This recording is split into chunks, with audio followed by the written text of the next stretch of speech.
ಯಾವೆಲ್ಲ ತಳಿಗಳಿಗೆ ನಿಮಗೆ ಒಂದು ಪ್ರಶಂಸೆ ಸಿಕ್ಕಿದೆ, ಜೊತೆಗೆ ರಾಷ್ಟ್ರ ಮಟ್ಟದಲ್ಲಿ? ಈಗ ನಮ್ಮ ತೂಪ್ಗೆರೆ ಭಾಗದ ಏನು ಮಣ್ಣಿನ ಗುಣಲಕ್ಷಣಗಳೇನಿದ್ದಾವೆ, ವಿಶ್ವದಾದ್ಯಂತ ಏನು ಹಲಸಿಗೆ ತುಂಬಾ ಪ್ರಾಮುಖ್ಯತೆ ಇದೆ. ಅದು ಎಷ್ಟು ಇದು ಅಂತಂತಂದರೆ, ಯಾರಾದ್ರೂ ಸೆಲೆಬ್ರಿಟೀಸ್ ಆಗಲಿ, ದೊಡ್ಡ ದೊಡ್ಡ ವ್ಯಕ್ತಿಗಳು ತೂಪ್ಗೆರೆ ಕಡೆ ಹೋದರೆ ಒಂದು ಹಲಸಿನ ತೊಗೊಂಡು ಬಂದರೆ ಅನ್ನೋ ಅಷ್ಟು ಮಟ್ಟಕ್ಕೆ ಇದೆ. ದೊಡ್ಡ ದೊಡ್ಡ ವಿಜ್ಞಾನಿಗಳಾಗಿರ್ಬೋದು, ಸೆಲೆಬ್ರಿಟೀಸ್ ಆಗಿರ್ಬೋದು, ರಾಜಕಾರಣಿಗಳಾಗಿರ್ಬೋದು, ಯಾವುದೋ ಒಂದು ದೊಡ್ಡ ದೊಡ್ಡ ಫಂಕ್ಷನ್ ಆದಾಗ ಅವ್ರಿಗೆ ಈ ಮೈಸೂರಿಗೆ ಹೋದರೆ ಮೈಸೂರು ಪೇಟ ಏನು ಕೊಡ್ತಾರೆ, ಆ ಥರ ತೂಪ್ಗೆರೆ ಕಡೆ ಬಂದರೆ ನಾವು ಹಲಸಿನಣ್ಣೆ ಕೊಡಬೇಕು, ಅಷ್ಟು ಒಂಥರ ಐಡೆಂಟಿಟಿ ಇದೆ. ಸೊ ಹಾಗಾಗಿ ಇದು ಜನಪ್ರಿಯತೆ ಒಂದು ಚಾನಲಲ್ಲಿ ಮಾತ್ರ ಇತ್ತು, ಸಾರ್ವಜನಿಕವಾಗಿ ತುಂಬ ಜನಕ್ಕೆ ಪರಿಚಯ ಇರಲಿಲ್ಲ. ಆ ಒಂದು ಸೀಸನಲ್ಲಿ ಮಾತ್ರ ಒಂದು 15 ದಿನ, ಒಂದು ತಿಂಗಳು ತೂಪ್ಗೆರೆ ಹಲಸು ಫೇಮಸ್ ಆಗಿಬಿಡೋದು, ಮತ್ತು ಅದು ಮರೆಮಾಚಿಸ್ಕೊಂಡ್ಬಿಡ್ತಾಯಿತ್ತು. ಇದು ಗ್ಲೋಬಲ್ ಆಗಬೇಕು, ಇದು ರಾಷ್ಟ್ರವ್ಯಾಪ್ತಿ ತೂಪ್ಗೆ ಹಲಸಿಗಿರೋ ಪ್ರಾಮುಖ್ಯತೆ ಏನು ಅಂತ ಬರಬೇಕು. ಆ ಒಂದು ನಿಟ್ಟಿನಲ್ಲಿ ಈಗ ನಮ್ಮ IAHR ಮತ್ತು GKVK ಮತ್ತು ನಮ್ಮ ಅಗ್ರಿಕಲ್ಚರ್ ಡಿಪಾರ್ಟ್ಮೆಂಟಿಂದ ಏನು ಮಾಡಿದ್ದಾರೆ, ಇದ್ರ ಬಗ್ಗೆ ಇನಿಷಿಯೇಟಿವ್ ತಗೊಂಡು ಒಂದು ತೂಪ್ಗೆರೆ ಹಲಸು ಬೆಳೆಗಾರರ ಸಂಘ ಅಂತ ಒಂದು ಹುಟ್ಟಾಕೊಂಡು ಈ ಒಂದು ಕಾರ್ಯಕ್ರಮನ ಹಮ್ಮಿಕೊಂಡಿದ್ವಿ. ಇದೇನಂದರೆ 4 ವರ್ಷದಿಂದ ನಮ್ಮ ತೂಪ್ಗೆರೆ ಸುತ್ತಮುತ್ತ ಇರೋ ತುಂಬ ರೈತರ ಹತ್ರ ಎಲ್ಲ ಹಣ್ಣುಗಳನ್ನು ತಗೊಂಡು ಅವರು ಅದನ್ನು ಪರೀಕ್ಷೆ ಮಾಡಿ ಅದರಲ್ಲಿ ಏನು ಗುಣಗಳಿದೆ, ಅದರಲ್ಲಿ ಸತ್ವಗಳೇನಿದೆ, ಎಷ್ಟು ಒಳ್ಳೆಯದಿದೆ ಅಂತಂತೇಳಿ ಸುಮಾರು 8 ಜನ ರೈತರಿಗೆ ಇವತ್ತು ಭಾರತ ಸರ್ಕಾರದ ಇದು ತಳಿ ನಿಯಂತ್ರಣ ಏನು ಪೇಟೆಂಟ್ ಇದೆಯಲ್ಲ, ಅಲ್ಲಿಂದ ಒಂದು ಸರ್ಟಿಫಿಕೇಟ್ ಕೊಟ್ಟಿದ್ದಾರೆ. ಸೊ ಹಾಗಾಗಿ ನಮ್ಮ ಒಂದು ಮರದಲ್ಲಿ ನಮ್ಮದು, ನಮ್ಮ ಚಿಕ್ಕಪ್ಪ ಅವ್ರದ್ದು 2 ಮರನೂ ಸೆಲೆಕ್ಟ್ ಆಗಿದೆ. 8 ಜನರಲ್ಲಿ ನಮ್ಮದು ಒಂದು 2 ಬಂದಿದೆ. ಅದು ಎಷ್ಟು ರುಚಿ ಅಂತಂದರೆ, ಜೇನುತುಪ್ಪ ತಿನ್ನೋವಾಗ ಇದು ತಿಂದರೆ ಜೇನುತುಪ್ಪ ತಿಂದಿದ್ದೀವೋ ಇದು ತಿಂದಿದ್ದೀವೋ ಅಂತ ಕನ್ಫ್ಯೂಷನ್ ಆಗೋಷ್ಟು ರುಚಿ. ಆಮೇಲೆ ಒಳ್ಳೆ ಕೊಬ್ಬರಿ ಥರ ಇರುತ್ತೆ, ಅದು ತುಂಬ ದಿನ ಅದನ್ನು ಕಾಪಾಡ್ಕೋಬೋದು ಹಣ್ಣು. ಹಾಗಾಗಿ ಈ ಥರ ತಳಿಗಳನ್ನ ಕಾಪಾಡ್ಕೋಬೇಕು ಅನ್ನೋ ಒಂದು ನಿಟ್ಟಿನಿಂದ ಎಲ್ಲ ಡಿಪಾರ್ಟ್ಮೆಂಟ್ಗಳು ಸೇರಿಬಿಟ್ಟು ಇದನ್ನು ಗ್ಲೋಬಲೈಸೇಷನ್ ಮಾಡಬೇಕು, ಇದನ್ನು ಜನಗಳ ಪರಿಚಿತ ಮಾಡಬೇಕು ಅನ್ನೋ ಒಂದು ಉದ್ದೇಶದಿಂದ ಇದನ್ನು ಇವತ್ತು ಸಮಾರಂಭ ಮಾಡಿ ಎಲ್ಲ ರೈತರಿಗೂ ಪ್ರಶಂಸಾ ಪತ್ರ ಮತ್ತು ಅದು ಸರ್ಟಿಫಿಕೇಟು ಅದನ್ನು ವಿತರಣೆ ಮಾಡಿದ್ದಾರೆ.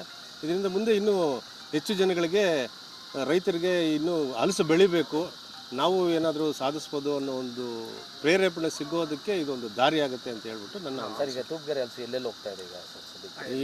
ನನ್ನ ಪ್ರಕಾರ ನಮ್ಮ ಮಕ್ಕಳು ಕೆಲವರು ಅಮೇರಿಕಾದಲ್ಲೂ ಇದ್ದಾರೆ, ಲಂಡನ್ನಲ್ಲೂ ಇದ್ದಾರೆ, ಅವ್ರಿಗೆ ಪ್ಯಾಕ್ ಮಾಡಿ ಕಳಿಸ್ತೀವಿ, ಅಲ್ಲೂ ತಿಂತಾರೆ, ಆ ಮಟ್ಟಕ್ಕೆ ಇದೆ.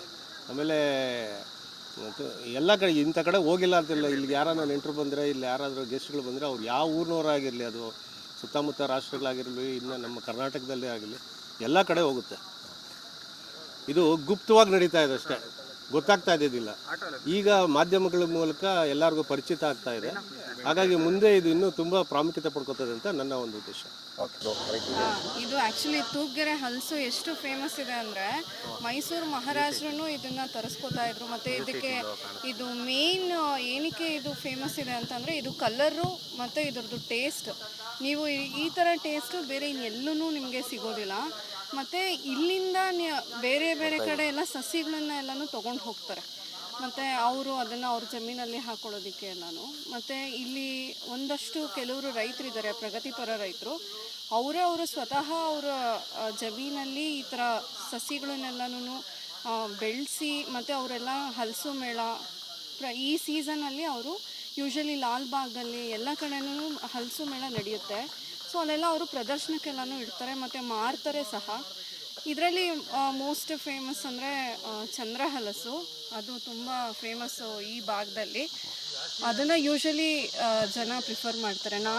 ನಮ್ಮದು ದೊಡ್ಡಬಳ್ಳಾಪುರ ಟೌನು, ಸೊ ನಾನು ಚಿಕ್ಕ ವಯಸ್ಸಿಂದನೂ ಈ ಚಂದ್ರ ಹಲಸನ್ನ ತಿಂದೂ ನನಗೆ ಇಲ್ಲಿ ಒಬ್ಬರು ಫೇಮಸ್ ನರಸಿಂಹಯ್ಯವರು ಇದ್ದರು, ಅವರು ನಮ್ಮ ಟೌನಿಗೆ ಎಲ್ಲನೂ ತಂದು ಕೊಡ್ತಾಯಿದ್ರು. ಅದು ಎಷ್ಟು ರುಚಿ ಇತ್ತು ಅಂದರೆ, ನೀವು ಇಲ್ಲಿಂದು ತೂಪ್ಗೆರೆಯಲ್ಲಿ ಸಿಗೋವಂಥ ಒಂದು ಹಲಸಿನ ಹಣ್ಣು ತಿಂದು ಬೇರೆ ಕಡೆ ತಿಂದರೆ ನಿಮಗೆ ಟೇಸ್ಟು ನಿಮಗೆ ಗೊತ್ತಾಗೋಗುತ್ತೆ, ಅಷ್ಟು ಡಿಫ್ರೆನ್ಸ್ ಇದೆ. ಸೊ ಈ ಟೇಸ್ಟ್ಗೋಸ್ಕರನೇ ಇದು ತುಂಬ ಫೇಮಸ್ ಆಗಿದೆ ಇಲ್ಲಿ. ಮತ್ತು ಇಲ್ಲೆಲ್ಲ ತುಂಬ ಅಸೋಸಿಯೇಷನ್ಸ್ ಇದೆ. ಮತ್ತು ಒಂದು ಚಂದ್ರ ಹಲಸು ಬೆಳೆಯೋಂಥರು ಇನ್ನು ಬೇರೆ ಬೇರೆ ವೆರೈಟೀಸ್ ಎಲ್ಲ ಇದೆ. ಸೊ ಅಂಥವರೆಲ್ಲನೂ ಒಂದು ಸಂಘ ಎಲ್ಲ ಮಾಡಿಕೊಂಡು ಯೂಶಲಿ ಇದನ್ನು ಯಾವುದಾದ್ರೂ ಒಂದು ಪ್ರೋಗ್ರಾಮ್ಗಳಲ್ಲಿ ಮತ್ತು ಮೇಳಗಳಲ್ಲಿ ಎಲ್ಲನೂ ಡಿಸ್ಪ್ಲೇ ಮಾಡ್ತಾರೆ, ಮಾರಾಟಕ್ಕೂ ಇರುತ್ತೆ. ಪರುಶ್ನಿ.